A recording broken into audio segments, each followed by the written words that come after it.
The composer that I wanted to talk about in this video is named Arnold Schoenberg, and he was from Austria, and he lived from 1874 to 1951. And I will just give kind of a disclaimer right now. His music is very challenging.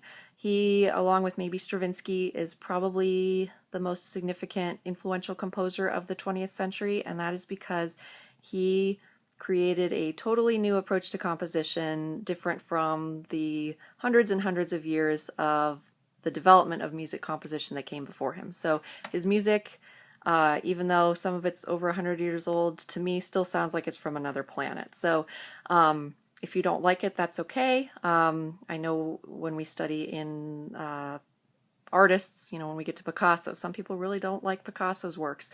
But I still think these really modern artists like Picasso, like Schoenberg, are worth studying just to kind of get a taste for what was going on in art at the time, and to see who some of the most influential artists were.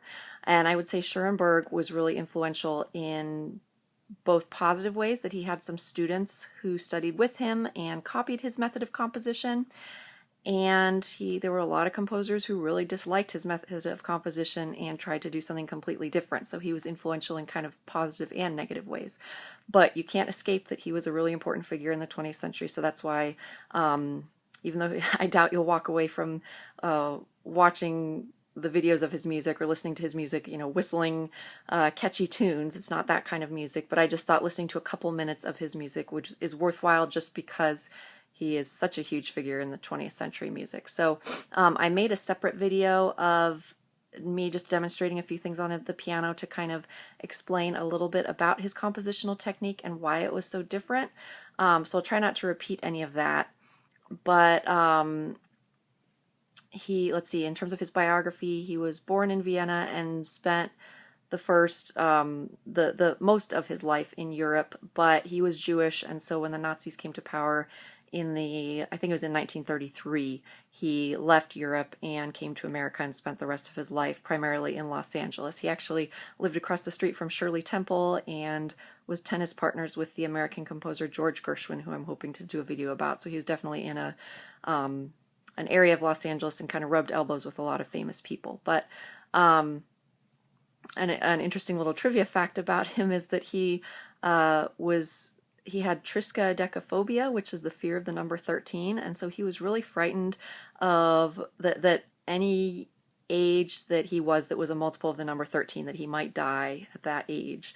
And he actually sort of ironically died on Friday the 13th. So just kind of an interesting piece of trivia, and just kind of interesting too because his method of composition is very mathematical and very numbers oriented. When I took a music theory class, 20th century music theory class in graduate school, it was almost more like a math class than a music class.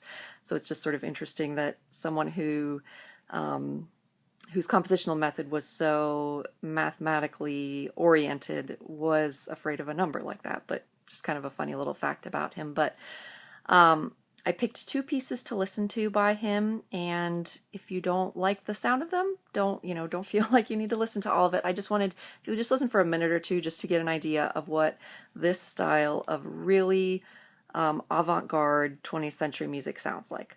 So the first piece is one movement of a really influential piece he wrote called Pierrot Lunaire. And it is for a small ensemble. We'd call it like a chamber ensemble. So when we've talked about genres before, chamber music is small ensembles. And there can be all different kinds of ensembles, all different kinds of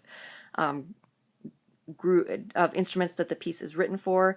In this case of Pierrot Lunaire, I can't remember exactly what the instrumentation is. A couple strings, a couple woodwinds, piano, and singer. It's just maybe it's like 7 performers, something like that.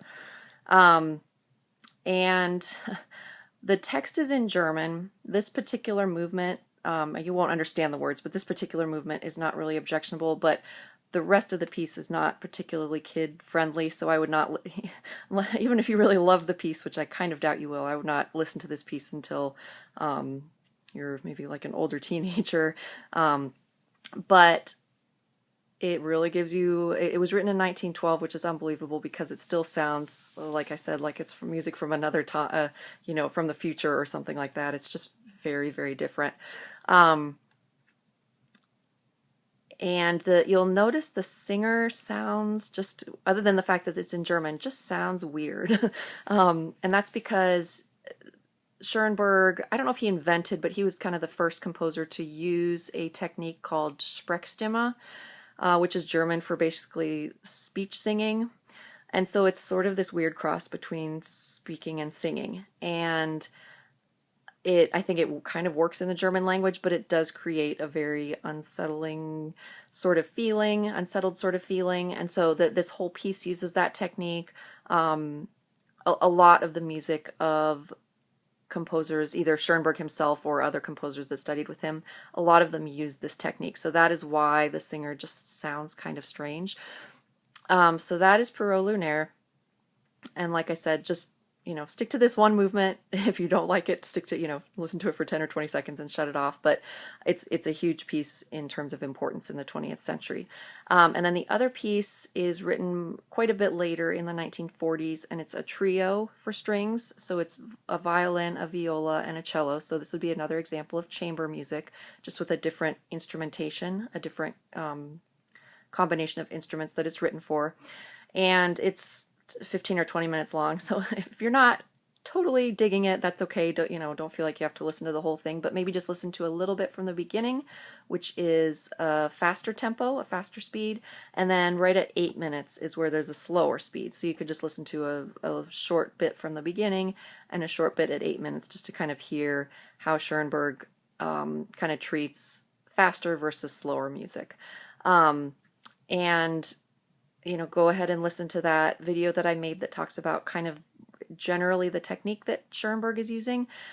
And when you hear these pieces where he's applied, an application of that technique, and hearing what a piece composed with those compositional techniques sounds like, the great irony or paradox of it is that the process of composing it is super involved, super laborious. Every single note is so precisely determined, almost in a mathematical way.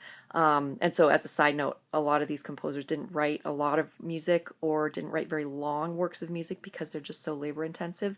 But in spite of their being so precisely controlled in the compositional process, they kind of sound random. So if you kind of get that sense when you're listening to it, like it just sounds like they're just playing random notes, that is just sort of one of the great ironies of this compositional technique, is that it can come across sounding that way. So whether you love it or hate it, I just felt like it was worth presenting Arnold Schoenberg, just letting you recognize his name, hear a tiny bit of his music, just to get a taste of this particular kind of strand of composition that occurred in the 1910s, 20s, 30s.